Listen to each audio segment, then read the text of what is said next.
Hello students, आज हम लोग माइनर वोकेशनल कोर्सेज के बारे में देखेंगे जो सेमेस्टर 2, 4, 6 और 8 में पढ़ना है अल्टरनेट करके।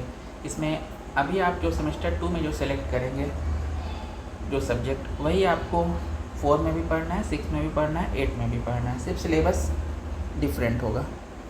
तो माइनर वोकेशनल कोर्सेज में आप क्या क्या चूज़ कर सकते हैं उसके बारे में एक बार मैं डिस्कस कर देता हूँ। जैसे आप फर्स्ट में टूरिज़म एंड हॉस्पिटैलिटी मैनेजमेंट रख सकते हैं, ऑर्गेनिक फार्मिंग ले सकते हैं, टेक्सटाइल डिज़ाइन एंड टेलरिंग है, beauty and wellness, stress management and counselling, banking and insurance, जिसका सिलेबस के बारे में आज हम लोग डिस्कस करेंगे।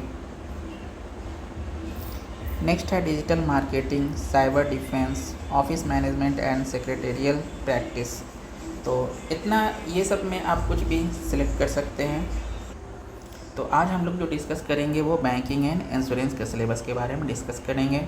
तो जैसा कि आप लोग देख पा रहे हैं, बैंकिंग एंड इंश्योरेंस, इसमें सेमेस्टर 2 में माइनर 2A के नाम से जाना जाएगा। इसमें आपको इंडियन बैंकिंग सिस्टम के बारे में पढ़ना है। सेमेस्टर 4 में फंडामेंटल ऑफ इंश्योरेंस के बारे में पढ़ना है। सेमेस्टर 6 में ETP के बारे में पढ़ना है। सेमेस्टर 8 में बैंकिंग लॉज एंड प्रैक्टिस के बारे में पढ़ना है। तो आज सेमेस्टर 2 में जो पढ़ना है इंडियन बैंकिंग सिस्टम, उसके सिलेबस के बारे में देखेंगे। तो इसमें मॉड्यूल 1 में है introduction to the Indian banking system, ठीक है, भारतीय बैंकिंग प्रणाली का परिचय के बारे में देखेंगे। इसमें है इंडियन बैंकिंग सिस्टम, भारतीय बैंकिंग प्रणाली, स्ट्रक्चर ऑर्गेनाइजेशन ऑफ बैंकों की संरचना और संगठन के बारे में, बैंकों के प्रकार के बारे में, जैसे सेंट्रल बैंक, कॉमर्शियल बैंक, केंद्रीय बैंक और वाणिज्यिक बैंक के बारे में, उसके कार्यों को देखेंगे। RBI reserve bank of India के बारे में पढ़ेंगे और क्षेत्रीय ग्रामीण बैंक, सहकारी बैंक और जो विकास बैंक, डेवलपमेंट बैंक्स होते हैं उनके बारे में देखेंगे। नेक्स्ट मॉड्यूल 2 में पढ़ना है भारतीय स्टेट बैंक और उसके फंक्शन के बारे में, कार्यों के बारे में।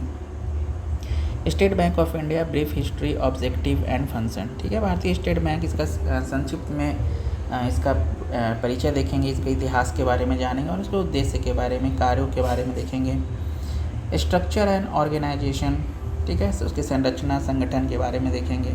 वर्किंग एंड प्रोग्रेस, कार्य प्रणाली क्या है और कार्य प्रणाली क्या प्रगति हो रही है।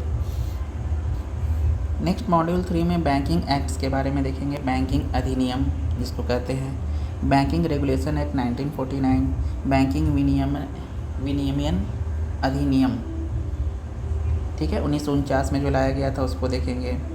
हिस्ट्री एंड सोशल कंट्रोल, ठीक है, उसके इतिहास और सामाजिक नियंत्रण।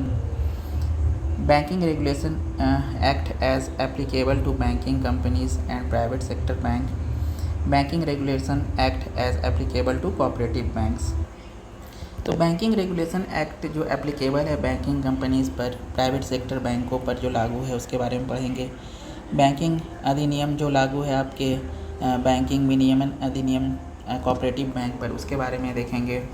नेक्स्ट मॉड्यूल 4 में है regional, rural and cooperative bank, क्षेत्रीय, ग्रामीण और सहकारी बैंकों के बारे में देखेंगे।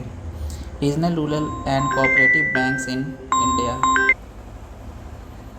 नेक्स्ट है regional, rural bank, cooperative banks in India, function, role of regional, rural and cooperative bank in rural India, progress and performance, ठीक है। RBI और कोऑपरेटिव बैंक क्या है, उनके फंक्शन क्या होते हैं और इनका रूरल, ग्रामीण क्षेत्रों में इनकी क्या भूमिका है, ठीक है।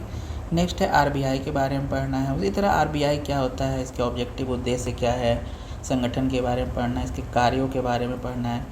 मॉनेटरी पॉलिसी मतलब मौद्रिक नीति के बारे में पढ़ना है। Credit control measures and their effectiveness, ठीक है, जो मुद्रा लोन दिया जाता है उसके नियंत्रण उपाय और उसकी प्रभावशीलता के बारे में पढ़ना है। मॉड्यूल 6 में contemporary issue, expert lectures and webinar, ठीक है, समकालीन मुद्दे हैं उसके विशेषज्ञ द्वारा, एक्सपर्ट द्वारा इसमें लेक्चर्स आयोजित किया जाएगा वेबिनार के माध्यम से। तो ये आपका सिलेबस था MDC का, सॉरी माइनर वोकेशनल का। For more updates subscribe this channel. Thank you.